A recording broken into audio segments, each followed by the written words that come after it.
Hello everyone, welcome to apex judicial services. आज की हमारी पहली क्लास है आईपीसी के ऊपर और इसमें हम कवर करेंगे इंपॉर्टेंट सेक्शंस क्या हैं आईपीसी के, कुछ रेफरेंस केसेस उस सेक्शन से रिलेटेड एंड स्पेशल प्रोविजंस क्या हैं आईपीसी में। पहले हम समझते हैं आईपीसी क्या है। IPC is basically first primary criminal code in India, right. It was established in October 1860 and after that it was commencement in 1862, right, and it covers all substantive aspects of the crime in India, right. So next हमारा important section है section 2 of the IPC, that means punishment of an offense committed within India, right. So that means कि कोई भी crime आपने within India किया है, within Indian territory किया है, तो आप या foreigner है या आप Indian citizen है, आपका jurisdiction India eligibility आप पे रहेगी।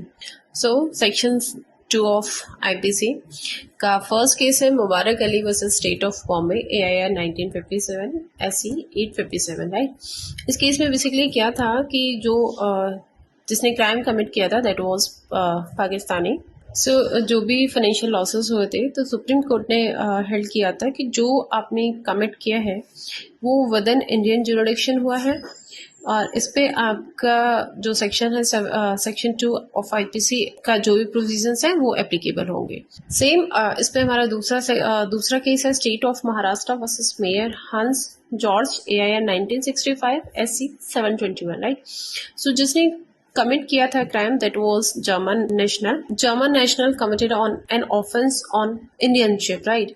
जो क्राइम हुआ था that was that committed on Indian ship.